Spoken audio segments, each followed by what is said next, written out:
بسم اللہ الرحمن الرحیم۔ اس سے پہلے ہم نے ہسٹری کے موضوع پر جو لیکچرز چل رہے تھے ان میں ہارون رشید کے دور تک گفتگو آئی تھی۔ عباسی خلافت، عباسی پیریڈ چل رہا تھا۔ ہارون رشید کے بعد اگر کسی خلیفہ یا کسی رولر اور حکمراں کا نام، کسی کیلف اور خلیفہ کا نام لیا جا سکتا ہے کہ جو ہارون رشید سے کسی درجے میں بھی مقابلے میں آ سکتے ہیں، تو وہ خود ان کے بیٹے مامون رشید کا دور بھی بہت سی خصوصیات کی وجہ سے، بہت سی ان کی کامیابیوں کی وجہ سے، ان کے کارناموں کی وجہ سے اسلامی تاریخ میں بہت اہم سمجھا جاتا ہے۔ جس دن ہارون رشید خلیفہ عباسی کے بڑے بھائی موسیٰ الہادی کا انتقال ہوا تھا اور ہارون رشید اسی دن حاکم اور خلیفہ بنے، اسی دن مامون کی پیدائش ہوئی۔ تو ہسٹری لکھنے والوں نے لکھا ہے کہ ایک ہی رات میں ایک خلیفہ کا انتقال ہوا، دوسرا خلیفہ ہارون رشید اپنے تخت پر بیٹھا اور اسی دن ایک بچہ پیدا ہوا کہ جو آئندہ خلیفہ بننے والا تھا۔ یہ عجیب اتفاق۔ ہارون رشید کی پیدائش 170 ہجری میں ہوئی اور 218 ہجری میں اس کا انتقال ہوا، یعنی تقریباً 48 سال ان کی صرف عمر ہوئی۔ اگر عیسوی کیلنڈر کے اعتبار سے دیکھیں تو 786 عیسوی میں پیدائش ہوئی اور 833 عیسوی میں ان کا انتقال ہوا۔ جو ان کا ریگنل نیم ہے، جو شاہی نام ہے، جو خاندان میں اور بادشاہت میں چلا آ رہا تھا، وہ المامون کے نام سے، اور اسی نام سے بہت بڑے رائٹر ہیں انڈیا کے، علامہ شبلی نعمانی رحمۃ اللہ علیہ، انہوں نے اسی نام سے اردو میں کتاب لکھی ہے المامون۔ وہ اس ٹاپک پر اور مامون کے کارناموں پہ سب سے اچھی کتاب سمجھی جاتی ہے۔ مامون کا جب بھی نام آتا ہے تو ذہن میں فوراً جو بغداد میں بیت الحکمہ تھا، جو منصور کے زمانے میں بھی تھا، ہارون رشید کے زمانے میں بھی تھا، لیکن مامون نے اس کو اور زیادہ آگے بڑھایا تھا، ہاؤس آف وزڈم کے نام سے، جہاں لائبریری بھی تھی، مدرسہ اور اسکول بھی تھا،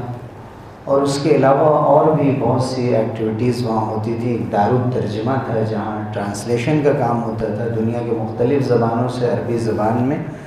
جو چیزیں بھی ایسٹرولوجی پہ، میڈیکل سائنس پہ، دوسری بعض ایسی چیزوں پہ جن پہ عربی زبان میں چیزیں مٹیریلز نہیں تھے، تو ٹرانسلیشن کے ذریعے انہوں نے عربی زبان میں ان چیزوں کو دستیاب کرانے کی اور لوگوں کے سامنے لانے کی کوشش کی تھی۔ اس حوالے سے مامون رشید کو زیادہ جانا جاتا ہے۔ دوسرا حوالہ جو ایک نگیٹو ریفرنس کہہ سکتے ہیں کہ وہ فتنہ خلق قرآن ہے، یعنی قرآن اللہ کا کلام نہیں ہے بلکہ اللہ کی مخلوق ہے۔ جیسے انسان ہے، دوسری چیزیں اللہ نے پیدا کی، ویسے قرآن کو بھی پیدا کیا۔ یہ بات وہ تھی جو اسلام میں شروع سے یہ بات نہیں مانی گئی، بلکہ یہ مانا گیا ہے کہ قرآن اللہ کا کلام ہے۔ جیسے اللہ ہمیشہ سے اور ہمیشہ رہنے والا، ویسے اللہ کا کلام ہمیشہ سے اللہ کے ساتھ جڑا ہوا ہے، چونکہ وہ اللہ کی بات ہے، وہ لوح محفوظ میں ہمیشہ سے۔ تو مامون کے زمانے میں یہ عقیدے کی ایک بحث چھڑ گئی تھی، اور اس کی وجہ سے مامون کے ہاتھوں بہت سے علماء کے ساتھ اور صحیح عقیدے کے لوگوں کے ساتھ ظلم ہوا۔ یہ ایک واقعہ ہے جو مامون کے ساتھ اس کی زندگی پر ایک داغ ہے۔ اس کا ذکر ہم ان دونوں چیزوں کا، بیت الحکمہ کے بارے میں اور خلق قرآن کے فتنے کے بارے میں، انشاءاللہ میں اس کے بعد کے لیکچر میں ذکر کروں گا۔ جو اس کے علاوہ جو مامون کی زندگی سے جڑی ہوئی چیزیں ہیں، میں آج کے لیکچر میں ان کا ذکر کرنا چاہتا ہوں۔ تو ان کا نام عبداللہ المامون تھا اور یہ 7ویں خلیفہ تھے، عباسی دور کے 7ویں خلیفہ تھے۔ 20 سال انہوں نے حکومت کی، 813 عیسوی سے 833 عیسوی تک۔ ہارون رشید کے دور تک شروع سے یہ آ رہا تھا کہ کسی بھی ایک خلیفہ نے اپنے دور میں کسی کو ولی عہد بنایا، کرون پرنس بنایا تو ایک کو بناتے تھے، لیکن ہارون نے 2 کو بنایا، یعنی امین کو جو ان کے بیٹے تھے اور مامون دونوں ان کے بیٹے تھے، دونوں کو انہوں نے بنایا اور علاقے تقسیم کر دیے تھے۔ جو امین تھے، امین کو انہوں نے جو ویسٹرن ایران کا علاقہ تھا، عراق کا علاقہ تھا، عراق سے لے کر افریقہ تک کا علاقہ ان کو دیا تھا، اور اس کا جو دارالحکومت تھا، جو جہاں سے وہ حکومت کرتے تھے، وہ بغداد تھا عراق میں۔ اور دوسرا علاقہ مامون کو دیا تھا جو سینٹرل ایشیا میں خراسان اور مرو کا علاقہ تھا۔ ایران کا بہت بڑا حصہ بھی اس کے مامون کے نگرانی میں آتا تھا، ان کی حکومت میں، اور اس کے ساتھ ادھر جتنے بھی ایسٹرن کنٹریز تھے، مشرقی ممالک، ان میں سندھ کے دریا تک مامون کی حکومت سمجھی جاتی تھی۔ اسے ہارون رشید کی ایک بہت بڑی غلطی قرار دیا گیا ہے کہ آپ نے دونوں بیٹوں کو ایک ساتھ حکومت تقسیم کر دی، اور اس کی وجہ سے ظاہر سی بات ہے کہ دونوں کے درمیان ایک جنگ چھڑ گئی، اور بہت سے لوگ کچھ ادھر ہو گئے کچھ ادھر ہو گئے، اور پوری طرح سے ایک سول وار ہوا ان دونوں کے درمیان۔ یہ دونوں سگے بھائی نہیں تھے، یہ اسٹیپ برادر تھے۔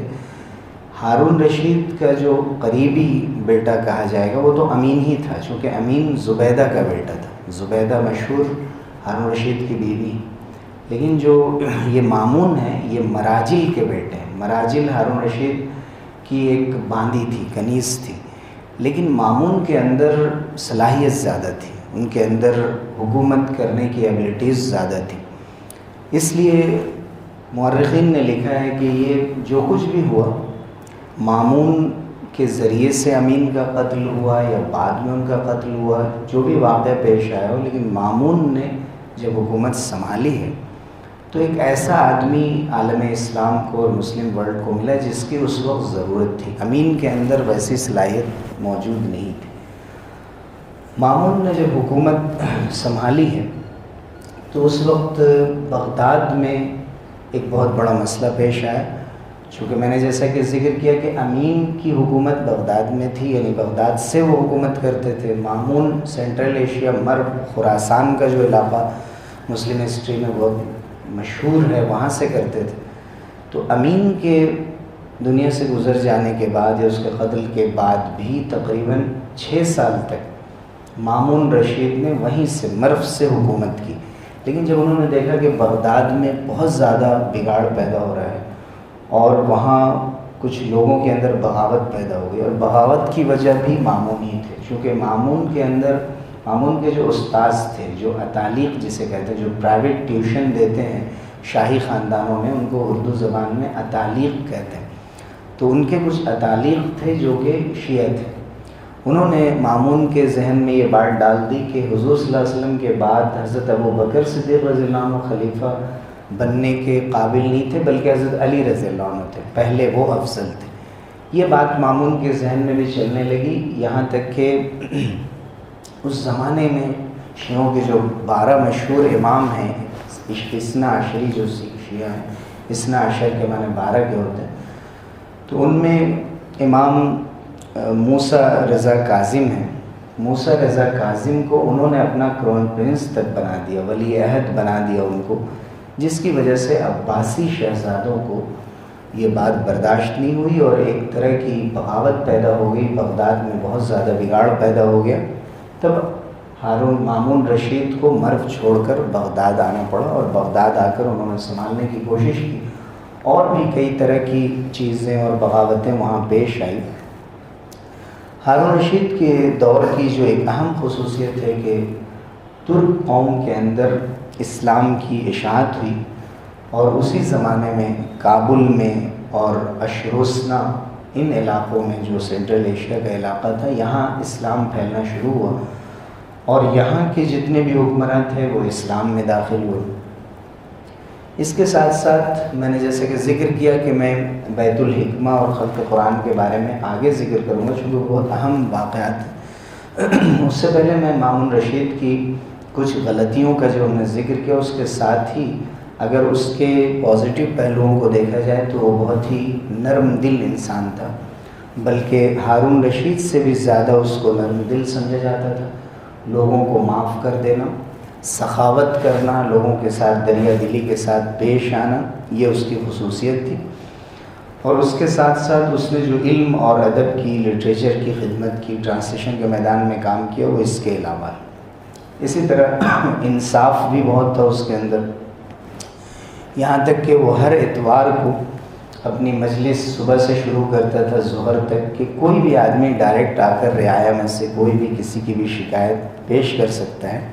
یہاں تک کہ ایک مرتبہ ایک بوڑھی عورت شکایت لے کر آئی مامون رشید کے دربار میں، اور شکایت بھی مامون کے بیٹے عباس کے خلاف تھی، اور آ کر اس نے بتایا کہ آپ کے بیٹے نے میری جائیداد پر قبضہ کر لیا۔ تو مامون رشید نے دیکھا کہ یہ بوڑھی عورت بہت تیز آواز میں بات کر رہی ہے، جبکہ ان کا بیٹا عباس بہت دھیرے سے، یا والد صاحب کے لحاظ میں یا کسی اور وجہ سے بہت آہستہ بول رہا ہے۔ تو اس وقت جو وزیر اعظم تھے، جو پرائم منسٹر تھے گویا ان کے دربار کے، تو انہوں نے توجہ دلائی کہ بھائی مامون رشید کا دربار ہے یہاں، اور تم ایک عام سی عورت ہے، تمہیں زور سے بولنے کی اجازت نہیں ہے۔ اس وقت مامون رشید نے یہ کہا کہ اس بڑھیا کی آواز حق نے بلند کر دی ہے، جس کے ساتھ حق ہے وہ اپنی بات کھل کر کہتا ہے، اور عباس کی آواز جو پست ہو گئی ہے یا ہلکی ہو گئی ہے، اس وجہ سے کہ یہ حق پر نہیں۔ اور پھر شواہد کی روشنی میں اور جو بھی ثبوت تھے ان کی روشنی میں مامون نے خود اپنے بیٹے کے خلاف فیصلہ کیا، اور وہ جائیداد اس بوڑھی عورت کو واپس دلوایا۔ اس کے ساتھ ہی اس کے اخلاق کا ایک تذکرہ اور ایک واقعہ یہ بھی پیش کیا جاتا ہے کہ ایک بار اس نے آواز دی، اپنے غلاموں کو آواز دی، تو اس وقت ایک غلام جو بہت دیر میں اس نے سنا، اور سن کر اس نے جواب دیا، تو یہ کہا کہ یہ کیا آپ بڑبڑاتے رہتے ہیں اور بار بار یا غلام کہہ کر آواز دیتے رہتے ہیں؟ کیا ہمیں کھانا پینا نہیں ہوتا ہے؟ کیا ہمیں کوئی کام نہیں ہوتا ہے؟ صرف آپ ہی کو کام ہے؟ کوئی حد ہوتی ہے؟ جب چاہتے ہیں آپ آواز دے دیتے ہیں۔ تو ہارون رشید نے سر جھکا لیا۔ ظاہر ایک خلیفہ تھا، کرسی پہ تھا، ایک بادشاہ تھا اپنے زمانے کا، بہت دیر تک سر جھکائے رہا۔ لوگوں نے سمجھا کہ شاید زمانے میں جو بات مشہور تھی کہ فوراً سر قلم کر دیا جاتا تھا اگر کوئی گستاخی ہو، تو اس وقت مامون رشید نے سر اٹھایا اور اس نے کہا کہ اچھے اخلاق سے پیش آنے میں، خاص طور سے اپنے خادموں کے ساتھ، سب سے بڑا مسئلہ یہی ہے کہ یہ شوخ ہو جاتے ہیں اور ہلکے میں لے لیتے ہیں، ہلکا سمجھ لیتے ہیں۔ اس لیے میں ذرا سختی سے پیش آتا ہوں اور تیز آواز میں بلاتا ہوں، لیکن انشاءاللہ اس وجہ سے کہ اس شخص کا مزاج خراب ہو گیا ہے، میں اپنا مزاج خراب نہیں کروں گا، یعنی کسی کے برے اخلاق کی وجہ سے میں اپنے اخلاق خراب نہیں کروں گا، اور میں اس کو کسی قسم کی سزا نہیں دوں گا۔ اسے برا لگا، اس نے اپنی بات کہہ دی، میں اس کو معاف کرتا ہوں۔ اسی کے ساتھ ساتھ اخلاق کا ایک دو واقعہ میں اور ذکر کرتا ہوں، پھر ختم کروں گا کہ مامون کی عدالت میں ایک بار ایک شخص حاضر ہوا اور خود مامون کے خلاف اس نے کہا کہ 20,000 دینار یا درہم، اس کا ذکر نہیں ہے، صرف 20,000 لکھا ہوا ہے کہ میں نے آپ کے ذمے میرے باقی ہیں۔ تو مامون رشید نے مجلس میں جب دیکھا تو یہ دیکھا کہ جو نوکر چاکر تھے دربار میں، انہوں نے مامون رشید کے لیے باضابطہ قالین بچھائی اور اس کے لیے بڑا اہتمام کیا، اور اس عام سے شخص کو الگ سے بٹھا دیا۔ تو جو اس وقت کے چیف جسٹس تھے، قاضی القضات تھے، انہوں نے کہا کہ نہیں، آج مامون اور یہ شخص، یہ دونوں آپس میں، ان دونوں کا معاملہ ہے، اور کورٹ میں انصاف ہونا چاہیے۔ جب قاضی اپنی کرسی پہ بیٹھا ہوا ہے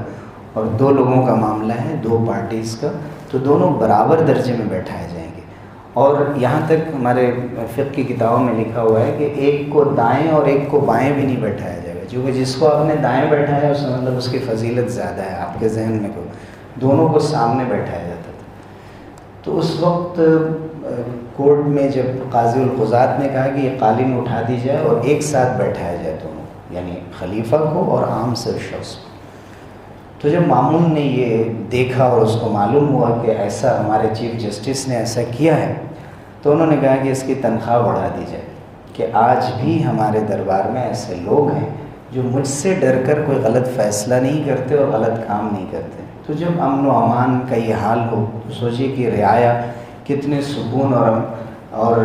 پوری عزت کے ساتھ کسی بھی حکومت میں رہ سکتی ہے جہاں پر اس طرح کا انصاف قائم کیا جائے۔ اس کے ساتھ ایک آخری واقعہ کہ جس میں یحییٰ ابن اقسم جو ایک بڑے قاضی تھے اور وہ بھی اپنے زمانے کے چیف جسٹس تھے، وہ ایک وقت میں مامون کے مہمان خانے میں سوئے ہوئے تھے، مامون بھی وہیں تھے۔ ان کو رات میں پیاس لگی تو انہوں نے، چونکہ پانی وہاں پر موجود نہیں تھا اور ان کو نہیں معلوم تھا کہ آبدار خانہ کہاں ہے، پانی کہاں موجود ہے، تو انہوں نے اٹھ کر مامون کی طرف دیکھا، مامون خود اٹھے اور پانی لا کر انہوں نے دیا۔ تو یحییٰ ابن اقسم نے کہا کہ آپ یا تو مجھے بتا دیتے کہ پانی کہاں ہے، یا کسی خادم کو، نوکر چاکر کو آپ آواز دے دیتے، وہ پانی لے کر آ سکتا تھا۔ انہوں نے کہا کہ نوکر دن بھر کام کر کے سو رہے تھے، میں نے مناسب نہیں سمجھا کہ ان کو اٹھاؤں، اور آپ میرے مہمان ہیں اس لیے میں آپ سے کہوں کہ آپ جا کر خود سے پی لیں، یہ سنت اور ادب کے خلاف ہے۔ اور حضور صلی اللہ علیہ وسلم نے فرمایا سید القوم خادمہم، میں نے اگر کوئی گلاس پانی پلا دیا تو کوئی بڑا کام نہیں کر دیا، قوم کا جو سردار ہوتا ہے وہ ان کا خادم بھی ہوتا ہے۔ تو یہ کچھ واقعات ہیں ان کے اخلاق کے، عدل اور انصاف کے، نرمی کے، جن سے یہ معلوم ہوتا ہے کہ اس زمانے میں خیر باقی تھا، اور بعض خرابیوں کے باوجود بھی جو حضور اکرم صلی اللہ علیہ وسلم کے زمانے سے جو اخلاق صحابہ وغیرہ کے ذریعے سے منتقل ہوئے تھے اس کے کافی اثرات تھے۔ اور اس کے ساتھ ساتھ مامون کا جو کارنامہ علم کی خدمت کے سلسلے میں انشاءاللہ میں اس کو آگے، اسی لیکچر کو آگے بڑھاتے ہوئے پیش کروں گا۔ اللہ تعالی ہمیں سمجھ عطا فرمائے اور اپنی تاریخ سے واقف رہنے کی توفیق دے۔ آمین وآخر دعوانا الحمد للہ۔